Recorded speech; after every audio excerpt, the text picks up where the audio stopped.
예수님이 병자들을 치유해 주시는 내용들을 살펴보고 있습니다. 사실 성경에 너무 많이 등장하죠. 근데 일반적으로 수많은 병자들을 예수님이 치료해 주셨다 이렇게 기록이 되는데, 희한하게도 지금 우리는 특별하게 기록된 내용이 기록된 사람들을 살펴보고 있습니다. 우리가 지난번에 살펴봤던 나병 환자, 그리고 우리가 지난주에 살펴봤던 백부장의 종, 이런 특별한 사건들은 왜 따로 하나님께서 성경에 기록하셨을까? 아마도 의미가 있는 것 같아요. 뭐 예를 들어서 나병 환자라든지 백부장이라든지 이 사람들은 다른 사람들과 다른 헌신이 있었고, 하나님은 그 모습을 통해서 역전의 모습을 우리에게 메시지로 주셨습니다. 하나님은 우리의 마음도 역전되지만 전염의 역전을 통해서 하나님이 우리에게 준 은혜가 얼마나 풍성한지 이 메시지를 통해서 알려주셨습니다. 자, 그러면 오늘 지금 우리가 읽고 있는 이 본문, 왜 베드로의 장모가 치유되는 이 내용이 성경에 기록되어야 할까? 베드로가 예수님의 수제자라서 특별히 기록해 준 것은 아닙니다. 오늘 이 메시지를 통해서도 하나님은 우리에게 역전이라는 주제를 가지고 주실 은혜가 있으신 것 같아요. 우리 그것을 한번 살펴보면 좋겠습니다. 우리 본문에 나오는 첫 번째 구절이었던 14절 우리 같이 한번 볼까요? 예수께서 베드로의 집에 들어가사 그의 장모가 열병으로 앓아 누운 것을 보셨다, 이렇게 나오죠. 지금 베드로의 장모는 열이 많이 났다라고 합니다. 그렇죠? 요즘 열이 나면 어떻게 합니까? 해열제 먹으면 되죠. 큰 문제가 되지 않아요. 근데 예수님 시대에는 해열제가 없었어요. 그래서 열병은 굉장히 불안한 병이었습니다. 왜냐하면 열병으로 누워 있는 사람은 그냥 시간이 좀 지나면 일어나서 일상을 회복하기도 하지만 그런 사람들이 갑자기 죽기도 했기 때문입니다. 손도 쓰지 못하고. 그러니까 이 사람이 어떻게 될지 알지 못하는 인간의 한계 속에서 열병이 난다. 이거는 굉장히 불안한 일이었죠. 자, 근데 예수님은 불안하지 않으시죠. 왜냐하면 예수님은 미래를 아시는 분이기 때문입니다. 예수님은 일부러 찾아가셔서 베드로의 장모를 치유해 주십니다. 우리 그 다음 구절 한번 볼까요? 그 다음 구절 보시면 15절, 그의 손을 만지시니 열병이 떠나가고 여인이 일어나서 예수께 수종들더라, 이렇게 나오죠. 자, 앞에 부분을 보면 예수님이 베드로의 장모의 손을 잡아주셨습니다. 그렇죠? 손을 잡아주시자 이 여인이 완전하게 회복이 되었습니다. 놀라운 일이 일어난 거예요.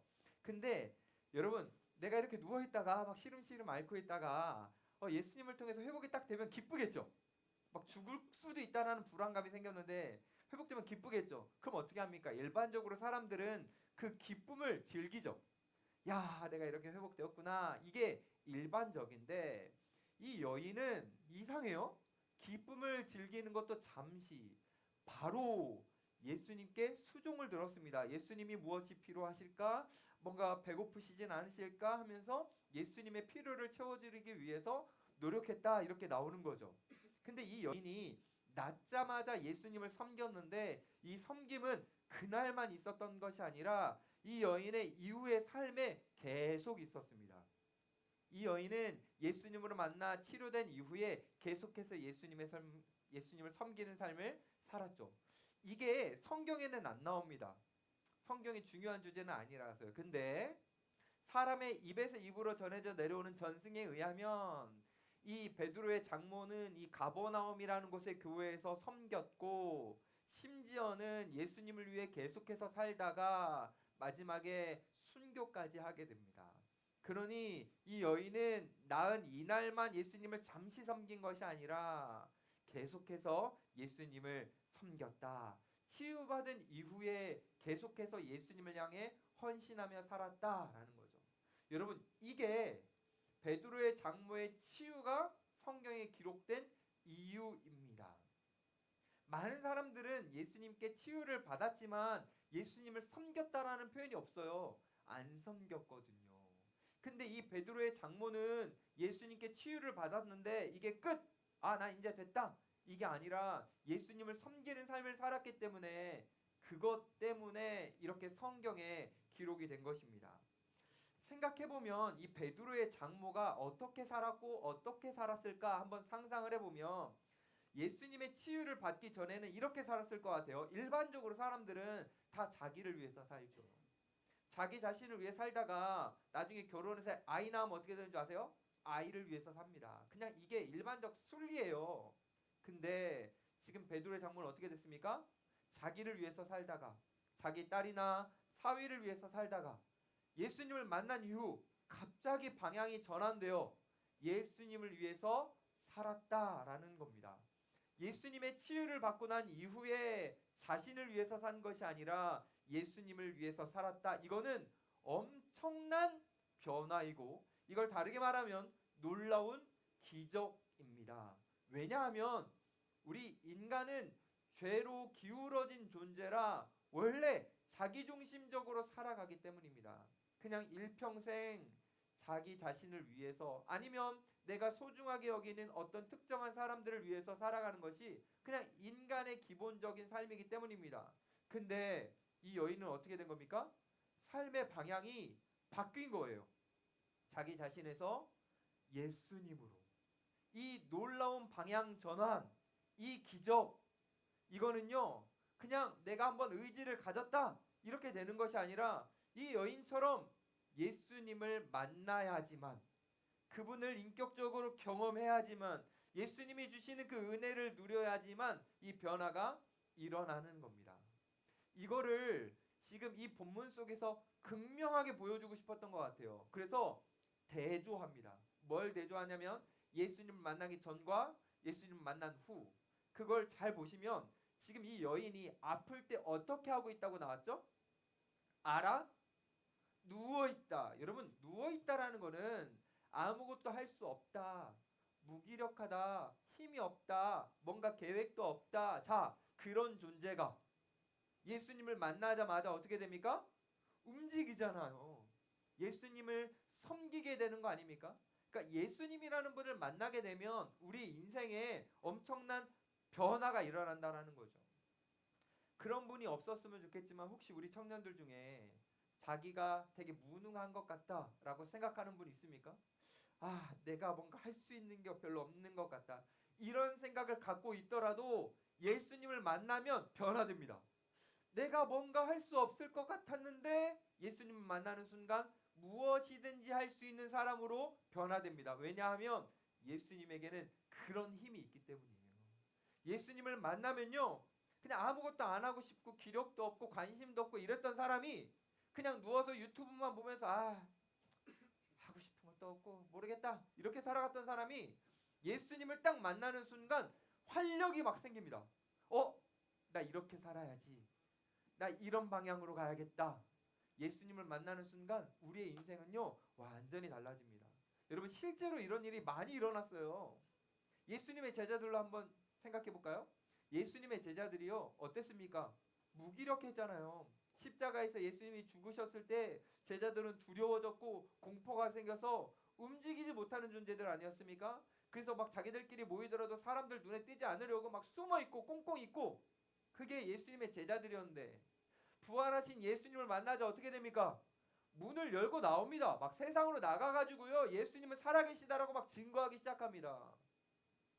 아무것도 못할 것 같던 제자들이 갑자기 전 세계로 흩어져서 복음을 전할 수 있는 사람들이 된 건 살아계신 예수님을 만났기 때문입니다. 이 극적인 변화, 삶의 방향이 전환되는 이 역전, 이것은 예수님을 만나야지만 이루어지는 겁니다. 자, 여기까지 이제 이해가 되셨다면 우리에게 중요한 것은 예수님을 만나는 거예요. 우리 청년들 모두 다 예수님을 정말 만났으면 좋겠습니다. 그런데 예수님을 만나는 게 쉽지가 않습니다. 왜냐하면 일반적으로 사람들은 예수님을 언제 만나냐면 고난 속에서 만나기 때문입니다. 고난이 없는 사람들은 예수님을 잘 못 만나요. 근데 고난을 겪고 있는 사람들은요 예수님을 만납니다. 마치 베드로의 장모가 아팠기 때문에 예수님을 만났던 것처럼 우리의 인생도 고난 속에서 고통 속에서 아픔 속에서 그때 예수님을 만나게 됩니다. 왜 그런지 조금만 더 생각해 볼까요? 여러분 잘 아는 이야기가 있죠. 탕자 이야기입니다. 제가 많이 예시를 들고 있어요. 그럼 이 탕자가요, 생각해보면 좋은 아버지와 살았습니다. 그쵸? 좋은 아버지와 살다가 자꾸 세상을 더 즐기고 싶었어요. 그래서 아버지에게 유산을 받아가지고 세상을 향해 나아가게 됩니다. 세상에 나아가서 아버지가 준 돈을 가지고 즐기고 있을 때 아버지 생각이 안 나요. 근데 돈이 딱 떨어지고 사람들이 날 떠나고 비참한 존재가 되었을 때 그때 아버지 생각이 나요.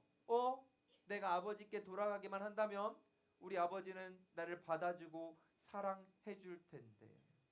그때 비로소 이 탕자의 시선이 아버지를 향하게 되는 겁니다. 제가 생각할 때 처음이었던 것 같아요.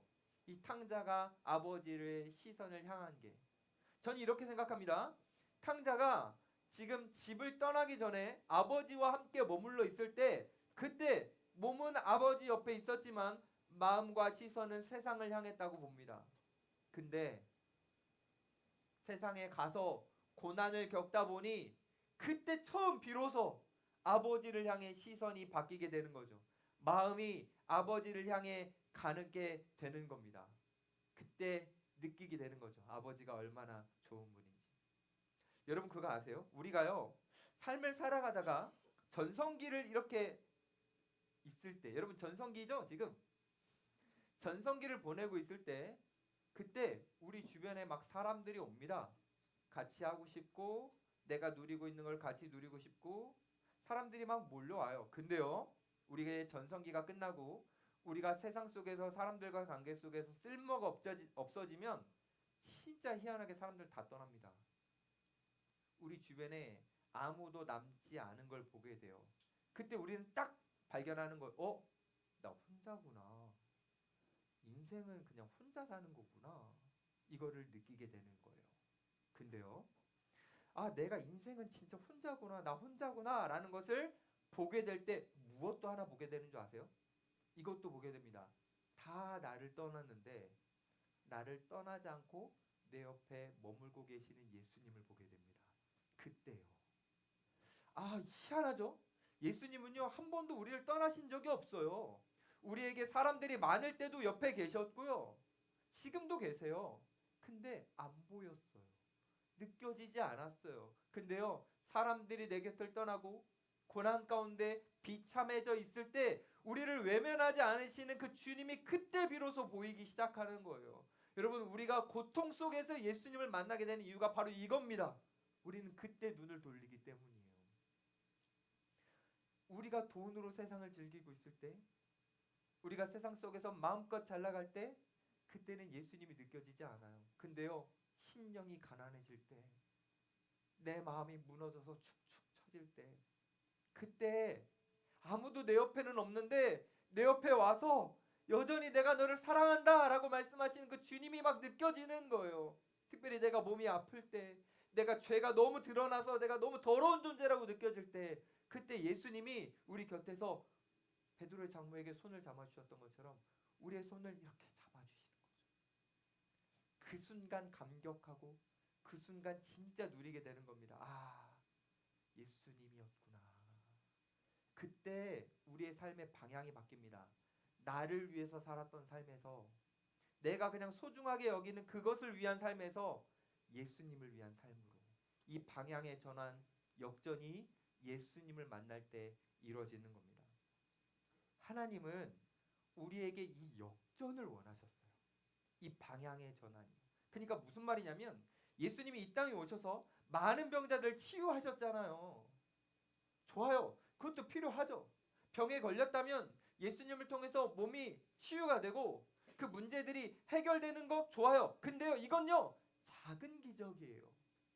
이 작은 기적은 큰 기적으로 가는 그냥 도로, 길이어야 합니다. 큰 기적은 뭐냐면 내가 작은 기적을 예수님한테 경험해보니 난 예수님이 없으면 살 수 없구나 라는 걸 누리면서 난 예수님과 함께 평생 살아야겠다. 그분의 손을 붙잡고 내 방향이 주님께로 딱 전환돼가지고 주님과 함께 살아가는 거, 이게 큰 기적이거든요. 하나님은 우리에게 이걸 원하셨던 거예요. 큰 기적, 방향이 전환되어 주님과 함께 살아가는 거. 근데 사람들이 이걸 몰라요. 예수님을 통해 마음 좀 위로받으면, 교회 와가지고 내 마음에 불편한 거 좀 해결되면, 찝찝했던 거 좀 사라지면 됐네. 그리고 예수님 없는 일상으로 사람들은 돌아가 버립니다. 그게 16절 아닙니까? 여러분 한번 봅시다. 16절. 작은 기적에만 관심 많은 사람들이 어떻게 하는지. 16절 보세요. 저물매 사람들이 귀신 들린 자를 많이 데리고 예수께 오거늘 예수께서 말씀으로 귀신들을 쫓아내시고 병든 자들을 다 고치시니. 여러분 얼마나 많이 찾아왔는지 수많은 사람들이 지금 베드로의 집에 막 몰려들고 있습니다. 지금 치유를 바라는 많은 사람들이 예수님을 향한 기적을 바라고 많이들 몰려 있어요. 그래서 한번 상상해 보면 지금 날이 저물었다 그랬죠? 그러니까 밤이에요. 밤에 많은 사람들이 예수님 그 머무시는 베드로의 집 앞에 막 모여 있는데 여러분 아픈 사람들이 가만히 있습니까? 아니죠. 무슨 소리를 냅니까? 아픈 소리를 내겠죠. 경증 환자든 중증 환자든 저마다의 신음소리를 내고 있겠죠. 그러니까 지금 이 상황을 딱 바라보면 어떤 느낌이냐면 어두컴컴한데 아무것도 보이지 않는데 그 당시엔 전기가 없으니까 근데 신음소리만 가득한 거예요. 아무것도 보이지 않는데 그게 막 곳곳에서 들리는 그 순간입니다. 근데 성경이 일부러 이것을 의도적으로 기록한 거예요. 왜냐하면 이 모습이 바로 우리가 살아가는 세상이기 때문입니다. 우리는 지금 이 땅 속에서 이 발전한 한국 속에서 살아가지만 사실 우리가 살아가는 세계도 어둡고 신음소리가 가득한 세상입니다. 세상이 왜 이렇게 되었나 여러분들은 귀에 못이 막히도록 들었어요. 아담과 하와가 죄를 지었고 그 죄가 이 세상에 안 좋은 영향을 끼쳐서 죄로 인해 이 세상은 어둠과 신음소리와 그 비참함이 가득한 섞여 있는 세상이 되었다. 로마서 8장 22절에는 이렇게까지 표현합니다. 모든 만물이 탄식하며 고통하고 있다. 세상은요 우리가 얼마나 알든 얼마나 모르든 상관없이 세상은 어둡고 비참한 곳입니다. 그렇게 생각하지 않는 분이 있어요? 그러면 한번 뉴스를 보세요. 뉴스 얼마나 끔찍한 이야기들이 많이 나옵니까? 우리는요 한 주간 그 산불 앞에서 탄식하는 이웃들의 그 절규와 같은 외침도 들었습니다. 이것뿐입니까? 지금 공식적인 자료가 안 나오고 있지만 미얀마에 지진이 일어났는데 얼마나 많은 사람들이 죽었는지 우린 가늠도 안 됩니다. 뭐 어떤 자료에서는 1만 명 이상이 숨졌을 것이라고 이렇게 하더라고요. 여러분 1만 명 이상이 숨졌다? 그 유가족들은 어떻게 되는 겁니까? 너무 끔찍한 거 아닙니까? 우리가 많이 무뎌졌지만 지금도 여전히 세계 속에서는 곳곳에 전쟁이 일어나고 있습니다. 이 세계는 이 땅은 어둠과 비참함이 섞여 있습니다. 이게 뉴스로만 보니까 혹시 피부로 안 와닿습니까? 그럼 여러분 큰 병원 한번 가보세요. 대학병원 한번 가보세요. 거기에 병으로 인해 신음하고 절규하는 얼마나 많은 환자들이 있는지 여러분 한번 가세요. 고통 속에서 울부짖는 자들이 지금 이 세계에 너무나도 많습니다. 근데 더 가슴 아픈 것은 이 인간이 겪는 고통과 이 비극을 해결할 수 있는 방법이 없다라는 거예요. 인간이 아무리 발전해서 과학의 문명이 막 많이 발전했고 사람들의 지식 수준이 높아졌지만 인간이 고유하게 지금 경험하고 있는 이 비극과 어둠을 인간 스스로는 극복할 수 없다라는 겁니다. 그런데 너무 감사한 것은 이것을 해결할 수 있는 분이 계세요. 그분이 바로 지금 우리가 계속해서 살펴보고 있는 예수님입니다. 병자들이 그 밤늦게 찾아오지만 그들을 거부하지 않으시고 일일이 다 맞아주시며 한 분 한 분 치료해 주시는 그 예수님, 그분이 이 어둡고 비참한 이 세계의 유일한 소망이죠. 여러분 이렇게 생각해 보세요. 밤이잖아요. 그럼 예수님이 말씀하셔야죠. 저기요, 제가 오늘은 좀 많이 피곤합니다. 내일 와주세요. 저도 좀 잠은 자야 될 거 아닙니까? 저도 사람이라고요. 저도 쉼이 필요하다고요. 근데요, 사람들은 그거 봐주지 않아요. 계속 몰려듭니다. 제가 상상할 때 예수님은 이날도 밤새셨을 것 같아요. 한 명 한 명 용납해주고 끌어안아주고 치유해주고. 왜 예수님이 이렇게 하신 거죠? 예수님은요, 자기의 피로감, 그 피로보다 사람들의 필요를 더 공감하셨어요. 우리 인간은 내게 중요해요. 내가 지금 피곤해, 내가 지금 바빠, 내가 지금 힘들어. 나의 피로감이 훨씬 더 중요하게 생각하지만 예수님은 그렇게 생각하지 않고, 예수님은 자신의 피로보다 사람들의 필요를 더 중요하게 여기셨습니다. 그래서 밤새 그 환자들을 치료해 주시는 거예요. 예수님의 이 공감, 그 시대에만 있었던 것이 아니라 지금 비참하고 어두운 시대를 살아가고 있는 우리들에게도 있습니다. 예수님은요, 여러분 한 사람 한 사람을 다 주목하시고 베드로 장로의 손을 잡아주셨던 것처럼 여러분의 손을 잡아주시는 분입니다. 다시 한번 말씀드릴게요. 지난주에 이어서 혹시 여러분들 중에 목사님, 저는 아직 치유가 되지 않았어요. 저는 제가 원하는 이 소원이 해결되지 않았어요. 저는 이걸 가지고 여러 동안 정말 기도했는데 하나님이 응답해 주시지 않아요. 예수님이 베드로의 장모의 손을 잡아주신 것 같지만 제 손은 안 잡고 계신 것 같아요. 저는 예수님의 그 따뜻한 온기가 느껴지지 않아요. 이렇게 말하는 분이 있다면 전 이렇게 대답하고 싶어요. 아니요. 예수님은 여러분의 손을 잡고 계십니다. 예수님은 사랑하셔서 여러분의 손을 잡고 계시지만 정말 미안하게도 예수님은 여러분들을 사랑하셔서 치유해 주시지 않는 겁니다. 희한하죠? 왜 사랑하는데 치유해 주시지 않을까? 우리가 갖고 있는 문제, 고민, 그리고 때로는 질병, 그 고통이 우리가 신앙이 더 자라고 우리 인격이 더 성숙하고 주님께 더 가까이 가는데 예수님은 쓰시겠다라고 생각하시면 우리를 사랑하셔서 손을 잡고 계시지만 우리 안에 있는 그 연약함을 치료하시거나 해결하시지 않습니다. 다시 한번 말씀드리지만 우리를 사랑하셔서예요. 제가 조금 더 예를 들어볼게요. 여러분 혹시 요게벳이라는 인물을 압니까? 요게벳? 요즘 노래가 나와가지고 이제 많이들 알 것 같은데 이 요게벳은요, 와 진짜 너무 끔찍한 상황을 경험했던 여인이죠. 그렇죠? 일단 첫 번째로 이 사람이 딱 태어났는데 자기 민족이 애굽의 노예였죠. 그래서 이 여인은 태어나자마자 노예였기 때문에 비참하게 노예로 살아갔습니다. 이것도 버거워요. 노예로 살아가는 사람 여러분 살아봤어요? 물론 회사에서 상사가 나를 노예처럼 부르지만 그것과는 좀 다르죠. 노예로 살아가는 것은 정말 힘든데 이 여인이 겪었던 마주했던 현실은 더 비참했습니다. 왜냐하면 갑자기 애굽의 왕이 명령을 내리는 거예요. 이스라엘 백성들 중에 아들을 낳으면 죽여라. 갖다 버리지 않으면 온 가족이 죽는다. 너무 비참하지 않습니까? 아니 사랑하는 내 아들을 어떻게 죽입니까? 못 죽이죠. 근데 그 비참한 명령을 받았던 게 이 시대에 살아가고 있는 여인들이었습니다. 근데 너무나 안타깝게도 이 시기에 이 요게벳이 임신을 해버린 거예요. 아니 다른 시기였으면 좋잖아요. 근데 왜 하필 이 시기였냐고요. 제가 상상해 볼 때 이 요게벳이라는 여인은 임신한 사실을 알게 된 순간부터 매일 기도했을 거예요. 뭐라고 기도했을까요? 하나님 저는 딸입니다. 무조건 딸 주셔야 됩니다. 딸, 딸, 딸. 그래서 매일매일 기도했겠죠. 여러분 안 했겠습니까? 아니 아들이면 죽는데? 내가 버려야 되는데? 아니 하나님을 믿는 사람이라면 반드시 기도했겠죠.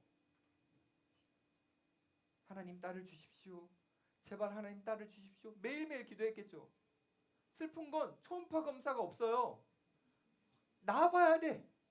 그냥 배 모양, 음식 선호도 이걸로 아들인가 딸인가 이런 건 할 수 있지. 근데 나와봐야 알잖아 확실한 건. 근데 더 비참한 건 뭔지 아세요? 낳았더니 아들이었어요. 여러분 이거 너무 비참한 거 아닙니까? 왜 하나님은 이 요게벳 여인이라는 소중한 딸의 기도를 안 들어주시는 겁니까? 하나님이 이 여인을 사랑하지 않는 겁니까? 손을 붙잡지 않고 있는 겁니까? 아니에요. 사랑하셨단 말이에요. 다른 사람들은 요 정도 상황 되면 어떻게 하는지 아십니까? 불평하기 시작해요. 와, 하나님 살아계시지 않네. 하나님 내 기도 안 들어주시네. 하나님 인격적이신 분이 아니네. 하나님 나 안 믿어. 막 토라지고 막 불평을 쏟아냈습니다. 근데요, 이 여인은 그러지 않았어요. 이 여인은 믿음을 포기하지 않았습니다. 하나님 앞에 불평하지 않았어요. 그리고 어떻게 하냐면요, 아들을 낳자마자요 몰래 키웁니다. 몰래 키우는데 이 아이가 점점 커지니까 울음소리가 점점 더 커져요. 이제 몰래 키울 수가 없어요. 이거 무조건 들키게 됐어요. 그때 이 여인이 결단을 합니다. 어떤 결단을 하는 줄 아세요? 자기가 지금까지 들어봤던 하나님에 대한 총 지식을 다 망라해가지고 생각을 합니다. 무엇을 들었냐면 이걸 들은 거예요. 노아라는 인물이 있었는데 그 사람이 다 죽을 때 구원받았다. 어떻게? 방주로. 하나님은 방주로 구원하시는 분이구나. 그래서 이 여인이 어떻게 합니까? 조그만한 방주를 만듭니다. 원어가 똑같아요. 조그만한 방주를 만들어서 노아를 태우는 심정으로 자기 아이를 거기에다 태웁니다. 그리고 노아가 방주가 물에 떠다녔던 것처럼 이 여인도 그 아이 태운 그 조그만한 미니 방주를 물에 띄웁니다. 믿으면서요. 하나님은 홍수 심판 속에서도 노아를 구원해 주셨죠? 하나님은 하실 수 있습니다. 제 아들을 구원해 주십시오. 하나님은 구원하시는 분임을 제가 믿습니다. 그래서 어떻게 됩니까? 그 아들이 애굽 공주에게 눈에 띄어 애굽에서 살아나게 되는 거 아닙니까? 결국 그 아들이 어떻게 됩니까? 이스라엘 백성들을 출애굽시키는 모세가 되는 거 아닙니까? 자, 여러분 질문해 보고 싶어요. 이 여인이 이 시대에 태어난 것이 저주입니까? 그 시기 속에서 아이를 가진 게 저주입니까? 매일매일 딸을 달라고 기도했는데 아들을 낳게 된 게 저주입니까? 아니죠. 기도대로 응답 안 돼도 저주가 아니죠. 내가 원하는 대로 안 돼도 저주가 아닙니다. 왜요? 우리에게 믿음이 있잖아요. 하나님이 계시잖아요. 하나님이 계시고 우리에게 믿음이 있는데 우리에게 주어지는 환경이 어떻게 저주입니까? 저주일 수가 없죠. 하나님은 여러분의 상황과 환경과 상관없이 여러분들을 사랑하고 계시며 여러분의 손을 붙잡고 계시는 거예요. 혹시 우리 청년들 중에 기도하는데 하나님이 응답 안 해주신다 막 뿔나 있는 사람 있습니까? 요괴벳 한번 생각해 보세요. 하나님은요 여러분들의 손을 잡고 있습니다. 사랑하십니다. 그러니 우리의 삶을 때론 바라볼 때 비참하게 느껴지고 왜 이렇게 하는 일이 안 될까? 막 자기 자신에게 너무 답답해도 여러분 그걸 믿으셔야 되는 거예요. 하나님은 나를 사랑하신다. 하나님은 내 인생을 책임지신다. 이걸 믿고 요게벳처럼 믿음으로 승부수를 한번 띄워야 되는 겁니다. 이게 바로 진정한 믿음이에요. 믿음. 여러분 우리가 예수님을 믿는다라는 거 그분의 손을 잡고 살아간다라는 건요 꽃길만 걷는 게 아니에요. 믿음으로 살아간다라는 건 뭐냐면 어떠한 상황 속에서도 꽃길처럼 걷는 거예요. 꽃길을 걷는 게 아니라 꽃길처럼 걷는 거. 그게 바로 믿음인 겁니다. 이게 누구와 함께 할 때 가능하다고요? 주님과 함께 할 때. 그런데 어떻게 주님을 버려요? 어떻게 이런 주님을 우리가 멀리 떠날 수 있어요? 근데 너무 안타깝게도 오늘 본문에 나왔던 사람들이 어떻게 합니까? 버리잖아요. 나 치유됐네? 나 몸 회복됐네? 예수님 없는 일상으로 돌아가잖아요. 아무도 예수님과 함께 살아가려고 하지 않았습니다. 16절 보세요. 이 사람들 중에 누구도 예수님을 헌신하려고 하지 않았습니다. 누구도 예수님을 뒤에서 따랐다라는 표현이 안 나와요. 이들은 다시 비참함 속으로 들어갑니다. 왠지 아세요? 자기가 어떤 존재인지 모릅니다. 그냥 이렇게만 보고 있어요. 난 지금 다리를 절고 있어. 야, 나 이거 다리 회복되면 좋겠다. 예수님 도와주십시오. 예수님 치유해 주셨어요. 다리 회복됐어요. 됐다 난 이제. 아니요. 된 게 아니에요. 다리 저름이라는 이 나타난 현상만 있는 게 아니라 우리에게는 이 나타난 현상이 있게 되는 요인, 근원적인 문제들이 우리 안에는 산적해 있습니다. 이걸 모르니까 떠나는 거예요. 내 안에 얼마나 문제가 심각한지, 내 죄가 얼마나 큰 영향을 주는지 이걸 모르니까 내 안에 있는 근원적인 어둠과 비참함을 발견하지 못하니까 예수님한테 요거 하나 확인받고 요거 하나 얻으면, 위로 정도 얻으면 오케이 됐네, 난 이제 예수님 없는 일상으로 간다. 너무 충격적인 거 아닙니까 여러분? 예수님을 몰라서 그런 거죠. 여러분, 예수님이 어떤 분이십니까? 이거 몸 하나 낫게 해주시는 그냥 능력 있는 분입니까? 아니요, 그런 분이 아니잖아요. 예수님은 우리 안에 있는 모든 문제의 근원까지 한 번에 해결하실 수 있는 분 아닙니까? 그거를 오늘 본문이 알려주고 싶었어요. 여러분 17절 한번 볼까요? 17절 우리 다 같이 한번 읽어봅시다. 중요한 말씀이니까. 준비 시작.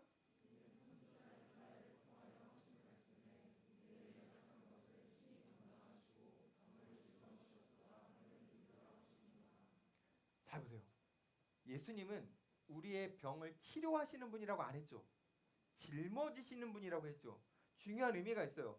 병이라는 나타난 현상만이 아니라 그 안에 깊이 들어있는 근본적인 원인까지도 한 번에 해결하시는 분. 근데 그걸 어떻게 해결하시냐면 우리에게 있는 모든 불행의 요소들을 예수님이 다 가져가셔서 짊어지시고 예수님이 갖고 계셨던 그 모든 행복을 우리에게 넘겨주심으로 해결하시는 분이라는 거죠. 예수님은 우리에 있는 모든 것들을 해결하시는 분이에요. 근데 이걸 모르고 예수님을 떠난다라는 건 너무 안타까운 거죠. 여러분은 어떻습니까? 수련회 때 예수님에게 은혜를 받았어요. 선교 가가지고 하나님의 영광을 누렸어요. 좋네, 좋아, 이거지, 참 좋다. 그리고 예수님 없는 일상으로 돌아가는 거 아닙니까? 우리만이 아니라 이스라엘 백성들이 그래요. 이스라엘 백성들이 어떻게 됩니까? 애굽에서 종살이를 할 때 하나님이 기적으로 그들을 출애굽 구원시켜 주셨죠. 왜요? 왜 출애굽시켜 주셨습니까? 왜 그들에게 기적을 베푸셨습니까? 이유는 단순하죠. 사랑하셨으니까. 긍휼히 여겨주셨으니까. 그들이 노예로 살아가는 걸 비참하게 보셨으니까. 근데 그 이유가 끝이 아니에요. 하나님이 정말 원하셨던 건요, 이겁니다. 함께 하고 싶으셨어요. 사랑하기 때문에. 그들이 애굽에서 벗어나는 게 하나님의 진짜 목적이 아니라 벗어나, 그 속박 속에서 벗어나 하나님과 함께 계속해서 살아가는 거, 하나님 그걸 원하셨어요. 그래서 어떻게 하시죠? 출애굽하고 시내 산으로 내려가십니다. 산에 가서요 언약하는 거예요. 자, 이제 얘들아 잘 들어라. 나는 너희의 하나님이 될 거야. 딱 한 분뿐인 신이 될 거야. 그리고 너희는 내 백성이다. 너희들은 나만 보고 나는 너희들을 책임진다. 우린 그런 언약을 맺는다. 이게 뭡니까? 결혼이잖아요. 하나님은 이스라엘 백성들과 결혼이라는 언약, 이제 영원토록 함께하자라는 언약을 맺었다고요. 이게 목적이었기 때문에 그냥 기적을 경험하는 거, 홍해가 갈라지는 거, 막 물을 쳤을 때, 반석을 쳤을 때 물이 막 나오는 거, 하늘에서 막 음식이 떨어지는 거, 그게 중요한 게 아니고 그건 작은 기적이고, 죄로 기울어진 인간이 죄가 없으신 하나님과 함께 영원히 행복하게 살아가는 그 진짜 큰 기적, 그것을 하나님이 주시려고 언약을 시내산에서 맺으신 거예요. 그때 문제는 뭔지 아세요? 이스라엘 백성들은 이 언약에 관심이 없어요. 하나님은 있어도 되고 없어도 되고, 근데 언제 있어야 되냐면 필요할 때. 물이 필요하거나 음식이 필요하거나 치유가 필요하거나 기적이 필요할 때 하나님은 원해요. 근데요, 다른 때는 필요하지 않아요. 이스라엘 백성들 하나님 어떻게 대하는지 아십니까? 때로는요 하나님을요 하나님이 주시는 선물보다도 못하게 여깁니다.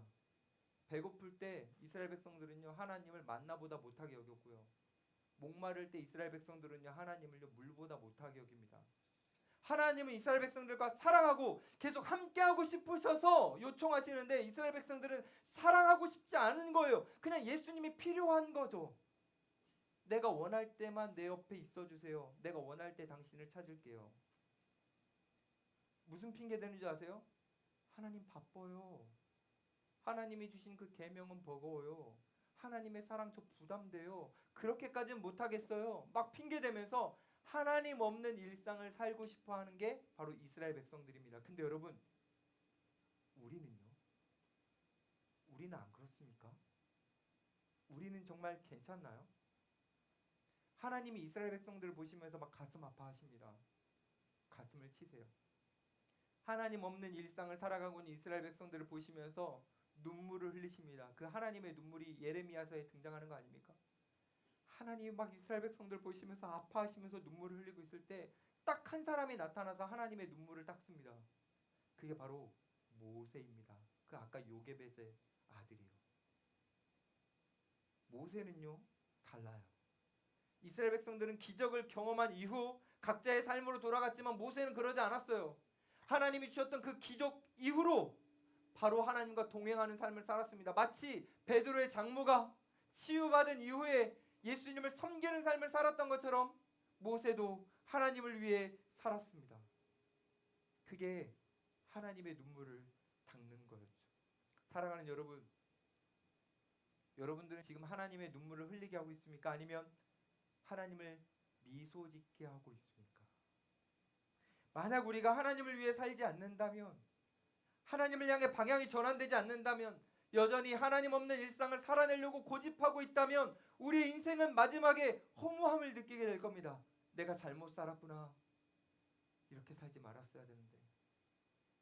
여러분들이 아무리 세상에서 인정을 받아도, 성공해도, 사람들이 여러분들을 많이 칭찬해도 소용이 없습니다. 의미 없는 인생입니다. 왜냐하면 우리가 삶을 살아가고 마지막에 우리의 삶을 판단하는 분은 우리의 자신도 아니고 우리 주변에 있는 이웃도 아니고 하나님이기 때문입니다. 내 스스로 만족스러운 삶은 그래서 의미가 없는 거예요. 사람들이 나를 높여주는 삶도 의미가 없는 거예요. 하나님이 내 인생을 판단하실 것이기 때문에 하나님이 보실 때 만족스러운 삶을 우리는 살아가야 되는 겁니다. 하나님과 함께하는 삶이 아니면 그래서 의미가 없는 겁니다. 사랑하는 여러분, 마지막까지 가보고 후회하겠습니까? 아니요. 그러지 맙시다. 지금 예수님과 함께 동행을 다시 시작하면 됩니다. 우리가요 예수님과 함께 동행하는 게 얼마나 좋은 거냐면요, 베드로의 장모가 누워서 아무것도 하고 있지 못할 때에 예수님 만나는 순간 일어나서 무엇인가 할 수 있는 존재가 되는 거 아닙니까? 그게 우리라는 거죠. 우리가 예수님과 함께 동행하면요, 그동안 찌질하게 살았든 비참하게 살았든 상관없어요. 예수님과 함께하는 순간 우리는 상상도 못했던 영광스러운 삶을 살아가게 됩니다. 여러분 이거 느껴봤잖아요. 우리 선교 가서 느껴봤잖아요. 우리가 뭔데 그들에게 기쁨이 됩니까? 우리가 뭔데 그곳에서 천국의 기쁨을 누립니까? 근데 예수님과 함께하며 우리 그 은혜 누려봤잖아요. 누려봤다면 이제 다시 돌아갈 수 없는 거죠. 아니 예수님과 함께하는 사람이 이렇게 영광스러운데 어떻게 다시 돌아갑니까? 아무것도 할 수 없는 사람이 무엇이든지 할 수 있는 사람이 되는데요. 여러분 모세 한번 보세요. 모세가 어떤 사람이었습니까? 모세는요 살인을 저질렀고 살인죄로 쫓기는 존재였기 때문에 애굽에 발각되면 그냥 죽는 존재였습니다. 그래서 어떻게 하죠? 광야, 아무도 사람들이 알아볼 수 없는 그곳으로 가서 도망가가지고 거기서 어떤 사람들 만나서 그냥 양만 치면서 살아가잖아요. 그냥 인식 속에서 나는 사람들 안 만났으면 좋겠다. 애굽 사람들이 날 발각하지 않았으면 좋겠다. 그냥 처절하게 이렇게 살아가는 것이 모세였지 않습니까? 근데 하나님이 찾아가시잖아요. 떨기나무로 만나주시잖아요. 모세가 하나님 만나게 되자 어떻게 됩니까? 200만 명을 애굽에서 구원시키는 하나님의 종이 되는 거 아닙니까? 200만 명에게 행복이라는 선물을 제공하는 특별한 존재가 되는 거 아닙니까? 그 전화는 하나님을 만났기 때문이죠. 우리도 마찬가지예요, 여러분. 여러분들의 지금, 과거 중요하지 않아요. 안 물어볼래요. 말하지 마요. 근데 우린 이제 소망을 한번 말해봅시다. 예수님을 만나면 우리 인생은 완전히 달라집니다. 여러분의 인생이 많은 사람들에게 행복을 선물하는 특별한 존재일 뿐만이 아니라 눈물을 흘리고 있는 이 땅을 바라보면서 가슴을 치고 계시는 그 하나님의 눈에 눈물을 닦아드리는 복된 인생이 될 수 있는 거죠. 이걸 위해 하나님이 모세를 찾아가셨던 것처럼 예수님이 우리에게 오시는 거예요. 그럼 예수님은 안 오셔도 되잖아요. 예수님 어떤 분이셨죠? 이것만 하고 이제 마무리할 거예요.